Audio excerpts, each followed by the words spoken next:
Setelah sekian lama menanti, akhirnya Kevin resmi juga menjadi WNI. Ya, pemain FC Copenhagen tersebut secara sah sudah disumpah WNI bersama dua pemain timnas putri Noa Leatomu dan Estelle Lupati. Tentu saja paling enggak kecemasan publik akan kepastian perihal sumpah WNI Kevin udah terobati, tinggal sekarang adalah gimana caranya mengebut proses perpindahan federasi, agar Kevin bisa segera debut. Nah, selain soal Kevin, ada juga kabar yang cukup membuat publik cukup lega, di mana FC20 melalui situs resminya mengabarkan, jika kondisi Miss Hilgers sudah membaik, sehingga kemungkinan Miss untuk tampil di laga versus Jepang ataupun Arab menjadi lebih terbuka, walaupun itu belum 100%, karena masih akan ada peninjauan akhir. Dan kabar lain yang juga menggembirakan kalau oleh Romendy ini diketahui akan segera datang ke Jakarta, untuk mengurus berkas. Jika ini benar adanya, maka sudah pasti komposisi lini depan timnas ke depannya, dianggap akan jauh lebih menggigit, karena bagaimanapun Ole adalah striker yang udah terbukti kualitasnya.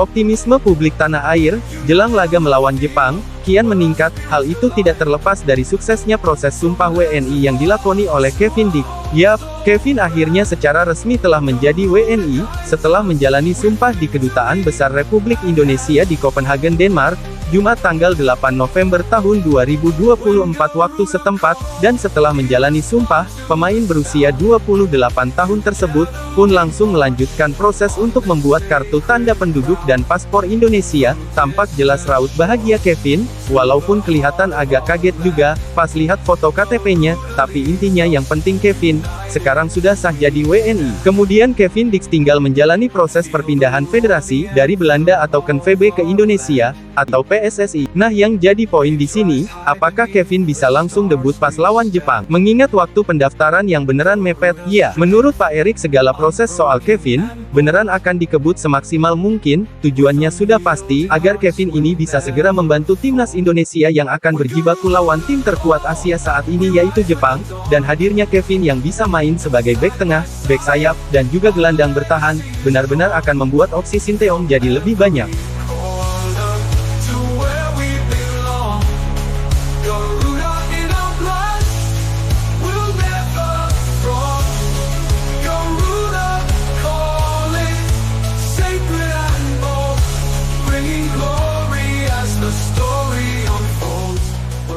Sementara itu kabar baik lainnya, datang dari Miss Hilgers. Dikutip dari situs resmi klub, kalau pihak FC20 mengabarkan kondisi Miss sudah membaik dan diperkirakan ia bisa dibawa saat Twente melawan Ajax, dalam lanjutan era divisi. Tentu saja ini menjadi angin segar, setelah kemarin kita semua beneran dibuat cemas, sama keadaan El Nyengir. Meskipun begitu, kondisi Miss masih tetap akan dipantau, sampai ia benar-benar dinyatakan pulih, dan siap bermain. Nah, bagi timnas Indonesia, sendiri keberadaan Miss di lini belakang, sudah pasti sangat penting, terutama untuk melawan para penyerang Jepang, yang secara level udah terbiasa main di level tertinggi. Memang selama ini yang menjadi kendala bagi Miss adalah soal chemistry, begitu pula dengan Kevin Dix nantinya. Namun di luar itu secara kualitas, baik Miss ataupun Kevin, benar-benar sangat penting untuk timnas Indonesia. Time to lift our nation to the skies. Dreams are forged in foreign lands so wide. Now they shine on our own soil with pride. In Garuda's arms, we unite as one, creating history as battles are won. When Garuda calls, we will answer with pride. Unite on the field where our spirits collide.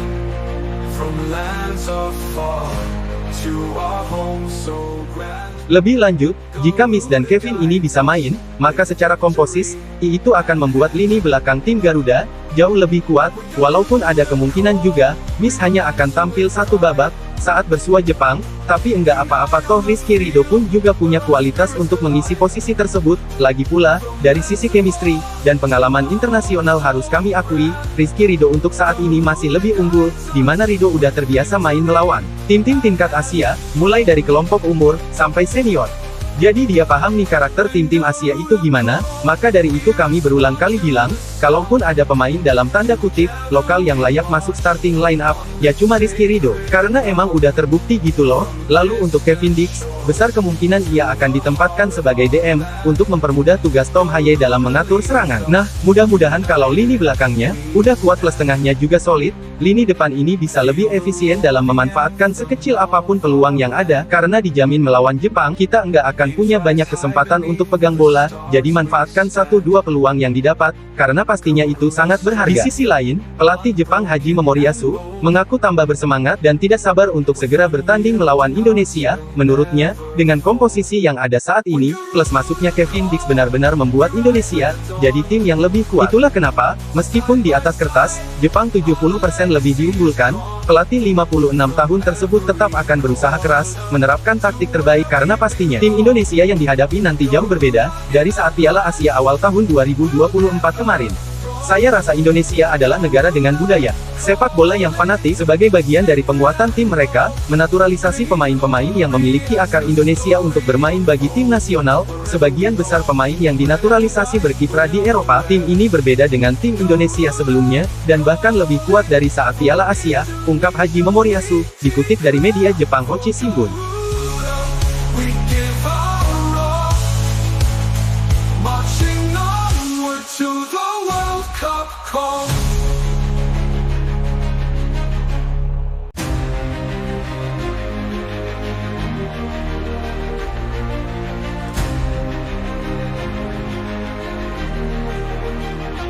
Chasing dreams across the world so wide. Red and white ignite their heart's desire.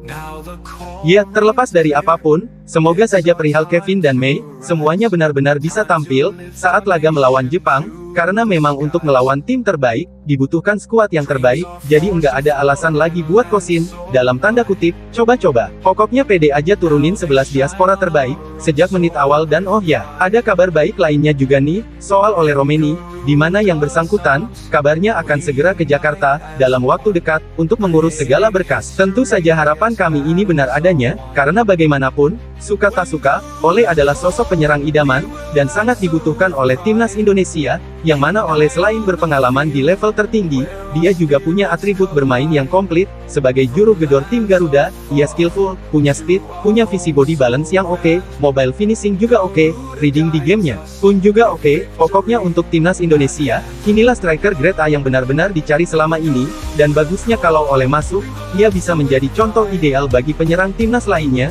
seperti Sananta, Hoki hingga Rafael Strike. So, kita nantikan saja semuanya, moga-moga aja beneran, deh gitu aja karena, asli kami pun ingin, timnas Indonesia, benar-benar punya skuad yang balance, macam Jepang, jadi ketika ada satu pemain inti absen, cadangannya kualitas dan enggak jomplang, contohnya, ya udah pasti Ayas Ueda yang posisinya sekarang ini akan diisi oleh Koki Ogawa, ataupun Kyogo Furuhashi, yang di klub masing-masing sama-sama gacor. Untuk itu, semoga hasil terbaik bisa didapat pas lawan Jepang, sehingga pas melawan Arab, kita bisa menatap laga itu dengan kepercayaan diri yang lebih tinggi. Oke.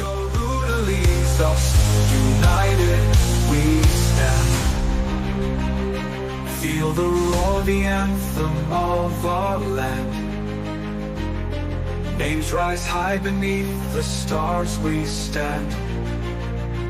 Garuda's strength, unbroken and bold. With unyielding hearts we'll never fold. When Garuda